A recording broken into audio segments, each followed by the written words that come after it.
Australians lose more money on gambling than anywhere else in the world. For years, everyone in Canberra has agreed something needs to change. And this week, a Senate inquiry heard just how far gambling companies will allegedly go to keep people betting. VIP manager would offer you, hey mate, what drugs do you want? Do you want a couple of bags for this weekend? On today's podcast, we're breaking down the gambling landscape in Australia, the fight over reform, and what a new industry report reveals about the dark side of the country's favourite sports. So, Elliot, you just started that intro by saying Australians lose more to gambling than anywhere else in the world.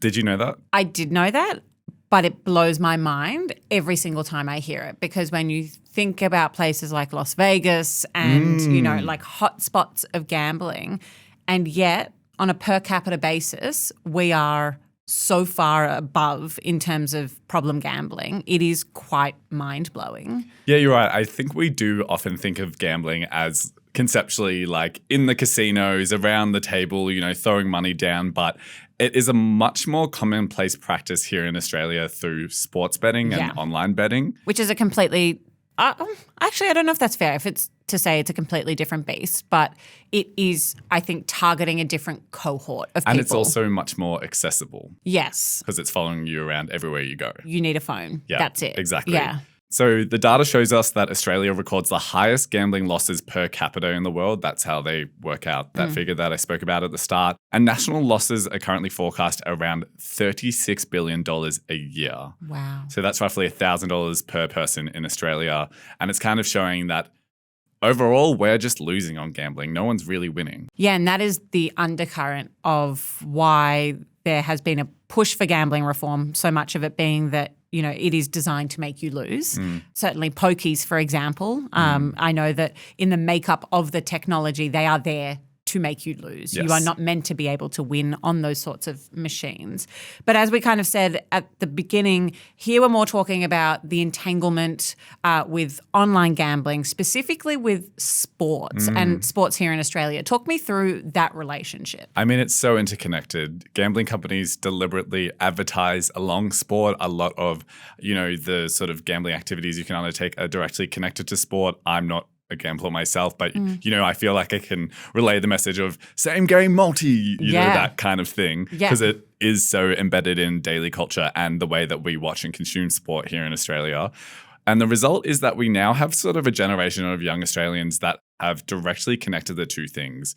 We now can't have watching and enjoying sport without placing a bet. Yeah, and that has been the focus of some of your reporting this week. There have kind of been a lot of different angles to this story. There has been a Senate inquiry into the state of gambling here in Australia because of a piece of legislation, but then there is also a separate report. Yes. Where do you want to start? I think let's start with the report because it helps give a little bit more context to the state of play here in Australia. Okay. The report itself is called the State of Play Report. Oh, perfect. Well, there you go. Perfect lead. Take me through it. Yeah, so it's from the Foundation for Alcohol Research and Education. They reached out to me last week to share the report and say it was being released this week. And it kind of mapped the connection between alcohol and gambling sponsorship and Aussie sport, specifically around the AFL and the NRL and then their women's leagues, the counterparts there. Okay. Basically, it found that every single AFL and NRL club has an alcohol sponsor. Wow. And it also found that every NRL club and 5 AFL clubs carry gambling sponsorship. Wow, Now that is significant. Yes. Now, there is a little asterisk on this. When I posted this story, quite a few people commented and messaged us saying that there are NRL clubs that don't have gambling sponsorships. And I did some digging into this, and basically they were right in that there's clubs like the Rabbitohs or the Bulldogs in the NRL who are partnering with Reclaim the Game, which is a New South Wales government scheme that aims at reducing the amount of betting. But those clubs do still have ties to the gambling industry, which is what this report found. So an example is the Rabbitohs. Even though they do have that partnership, they are also sponsored by the Australian Turf Club, which runs Randwick Racecourse and a bunch of horse racing events around the city, which obviously are very closely tied to gambling. So there's this really close connection where the sports are being funded by these, quite dangerous industries. That also is extended to broadcast partnerships. So, people like Channel 7, when they're broadcasting a live sporting event, they can run ads about these products. And an interesting part of this that I learned while I was doing the reporting is that the leagues themselves actually profit from every single bet that is placed on their game. I did not know that. No, neither did I. Oh, interesting. Yeah. So there's a financial incentive for them there to be getting people to be placing more bets. Right. Well, I mean, I guess this goes to the way that sports clubs are funded in the first place. Like in media, like in anything really, there is going to have to be some sort of partnership or sponsorship that keeps these clubs able to continue to invest.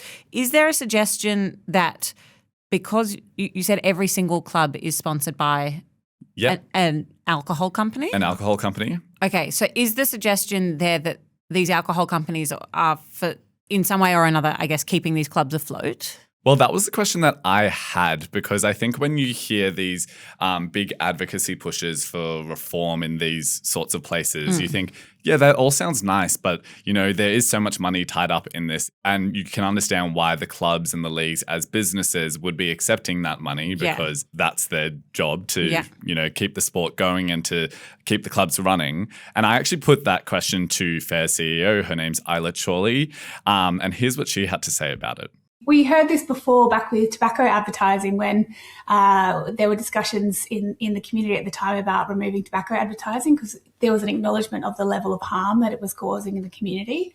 And at that point in time, the sporting clubs came out very clearly and said, we will not survive if you take away tobacco advertising. They absolutely did. They're still here to this day. If anything, they're more profitable. They make more money than ever before.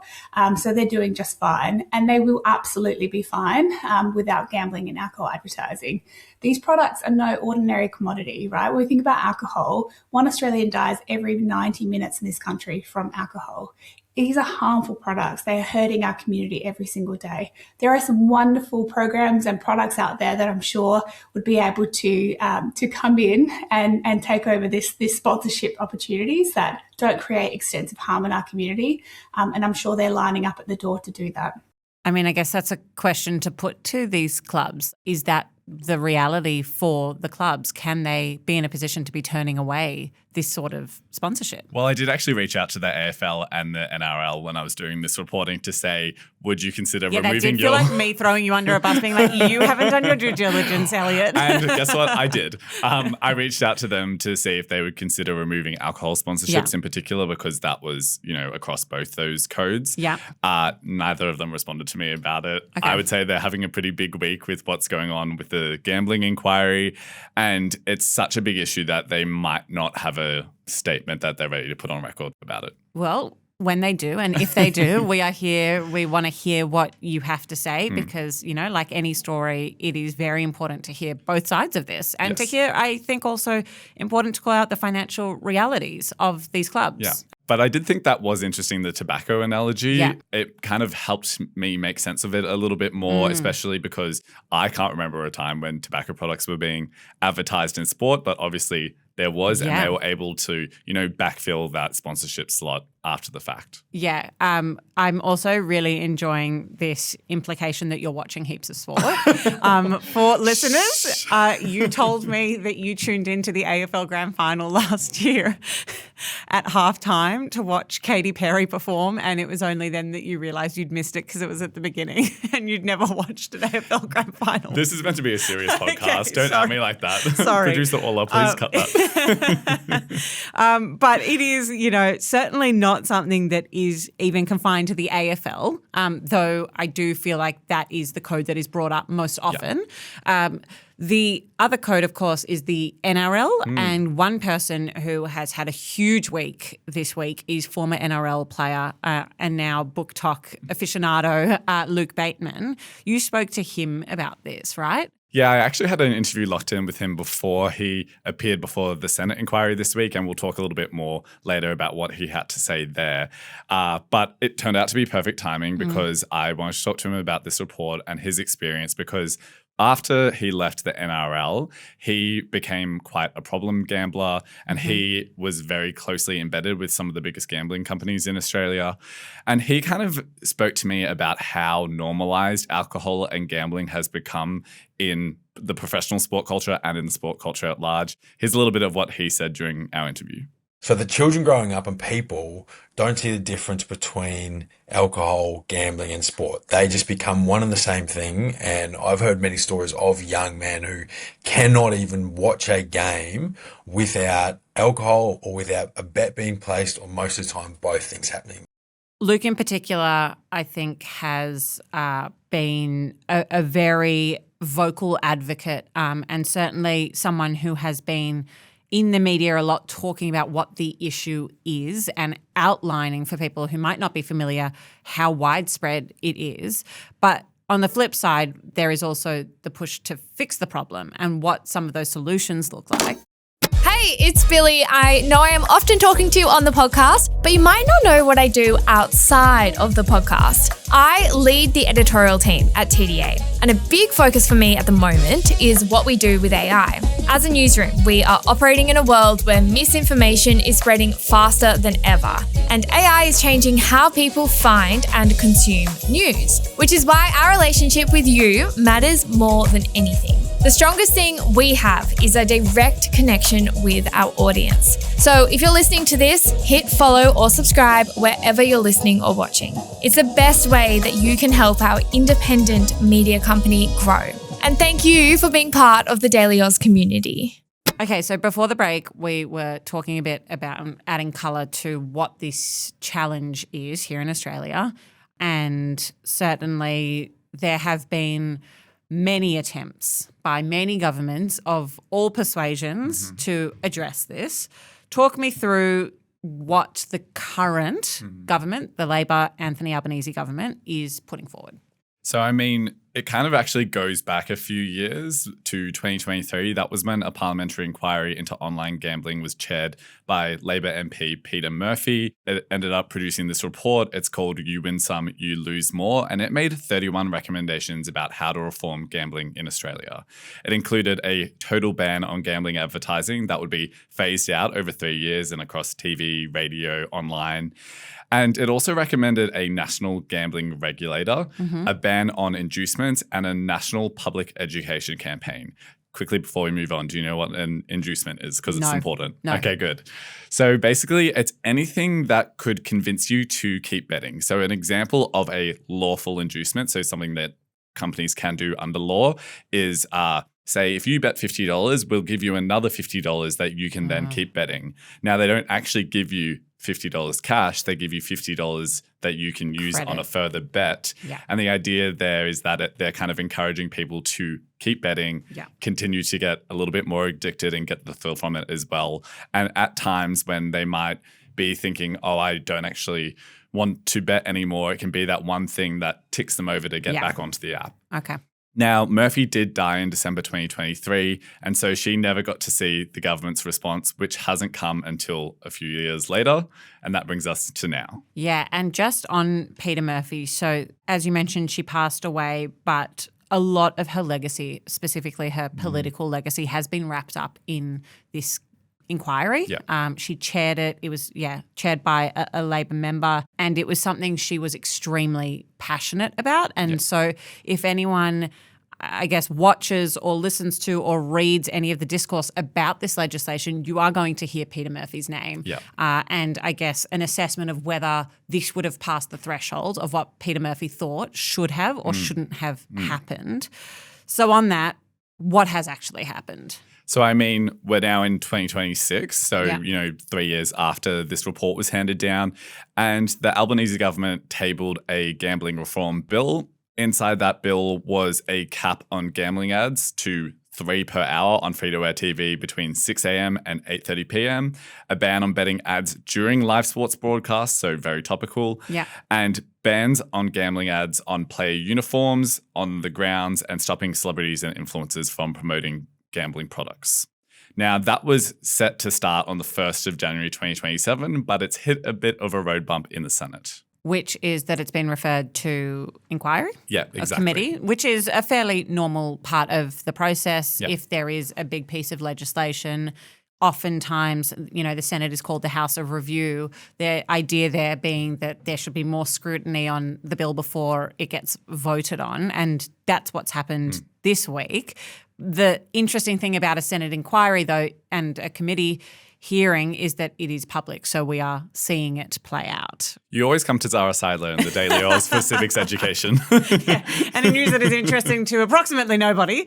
But that is what is super interesting, though, because there has been quite a lot of pushback against the Albanese government from different perspectives along the political spectrum who don't think that this piece of legislation should pass in its current form. Can you unpack what some of the opposition to the bill looks like? Yes, I mean, like you said, the Greens, the Coalition, crossbenchers, they all kind of came out and said this bill doesn't go far enough. It doesn't nearly stack up against those 31 recommendations made under Murphy's review. And which is rare. Like, it is rare for you to, in one sentence, have just said that the entire Greens, political spectrum. basically everyone except Labor feels very strongly about the same thing here. Yeah, which has led to this inquiry. It was, there's multiple parts to an inquiry, but the thing that's been getting a lot of attention is this 2-day hearing that happened on Monday and Tuesday of this week. That was where we also heard from Luke Bateman, who, like I said, I got to interview shortly after he gave his testimony.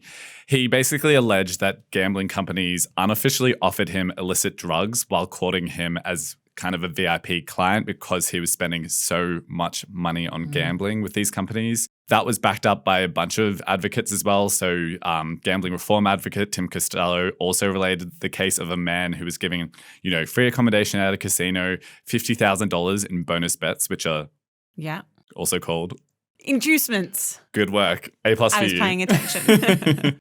And also very similar to Luke, offers of escorts and drugs. So these kind of unlawful inducements is what they're called. And just to be abundantly clear here, Luke Bateman didn't identify any specific companies in his... He didn't, but Tim Costello did. But then I heard Sportsbet come out and say... It's not reject. true. Yeah, we reject this idea. Yeah, TAB and Sportsbet were named during some of the testimony, and they very unequivocally said that would never happen. We would never permit that to happen. They denied those allegations. I actually asked Luke, they've come out and denied what you had to say, and here's what he had to say in response to their denial. That industry has shown for decades now that there's absolutely no accountability, responsibility, or self-reflection whatsoever. But at the same time, I'm not here to hold a specific company or a specific person accountable and see them suffer or see them punished for something. I want cultures to change. So those were kind of the major headlines that came out of this inquiry, but there was a lot more discussion had in there specifically around the impact on children that are affected by gambling advertising in particular. Independent Senator David Pocock, he's one of the people running this inquiry. He raised that gambling ads do reach young children. They're played, at all times in the sporting matches that these kids are watching. And also that would change under the new legislation. Okay. Kind of. Okay. It would change during those hours that I mentioned, so 6 a.m. and 8:30 p.m. But, AFL, NRL, they often go later into the night and the kids are staying up, or if they're in the stadium. Yeah. Yeah. And then he also presented evidence of sports clubs where kids are running around in uniforms with big gambling logos on the front of them. And, people representing the gambling industry did admit that that was probably a stretch too far. So just if I can, to summarize the opposition to, and I'm saying lowercase opposition, not just the Liberal Party, but the opposition to the government's bill that we've certainly heard is that it doesn't go far enough. Correct. The Albanese government obviously sticking to their guns there and saying that this is the first step and that this is what needs to happen. Yeah. Where does this piece of legislation go now? It's in front of an inquiry, but then presumably they'll hand down that report and then it will get voted on? That's the idea, yeah. As far as we understand where it's at now, in the Senate, it will need the support of either some independents, the Greens, the Coalition, some mix of all of the above. Yeah. The Greens have pretty squarely said, we're not going to support this because we want something closer to Murphy's review. We want an all-out gambling advertising ban. The Coalition hasn't been very forthcoming about what they would accept. They said they want to wait until they hear all the recommendations made by this inquiry before they commit to the bill or against the bill. There has been I think it's Simon Kennedy who replaced, I'm just going to fact check myself, who replaced Scott Morrison, who has been an extremely loud critic of the government's gambling bill. He's a coalition member. And he is leading the coalition's push to make these laws stricter. And I think he actually got ejected from the House for yelling at the Prime Minister about it. So there is clearly... Like this scenario. Yeah, there is clearly quite a bit of dissent within the opposition there too. Yes. And the last thing is, what is the government's position on this inquiry, this review of their legislation?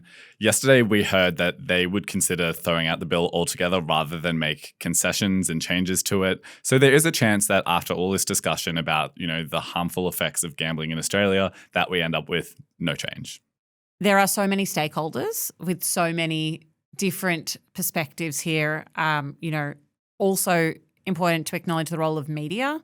A lot of the big commercial networks here have quite a lot of money riding on that gambling advertising. Yeah. And so I know that there have been a lot of conversations there too. So obviously not a simple thing, No. but pressure from all sides of the political spectrum to act and to act soon. Elliot, thank you so much for taking us through that. Of course. Do you have a tidbit? I do, but I have to invite a special guest to come to the tidbit with us. Surprise. It's me. Hi, it's Billy. Actually, both Zara and Billy don't know why they're here. I have I invited just looked them into in. your camera. Well, Sorry. Zara's co-hosting a podcast. And Billy just That's can't true. stay away.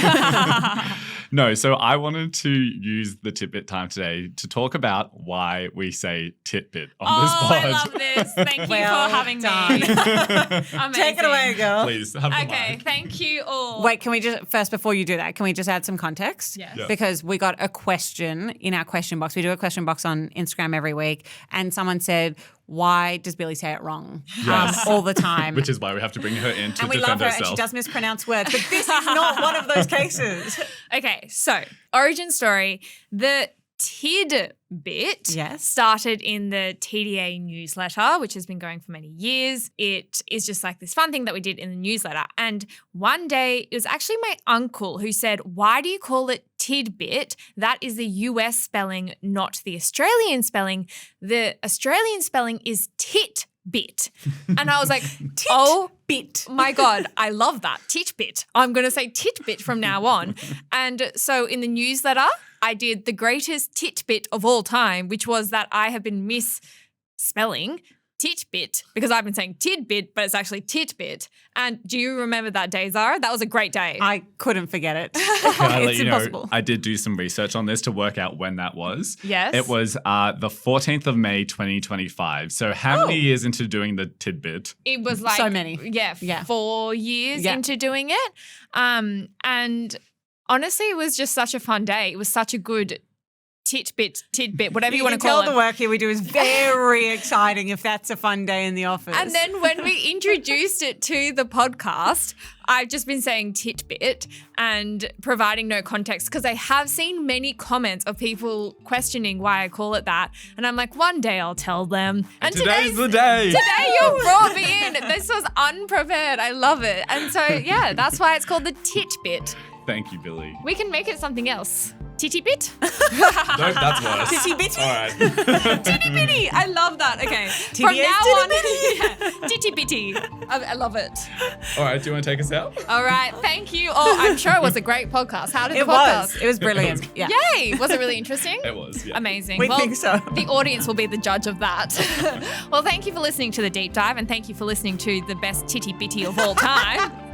We'll be back later today with the headlines. Unfortunately, there's no titty bitty in that. But on Monday, we'll be back with a better titty bitty than ever.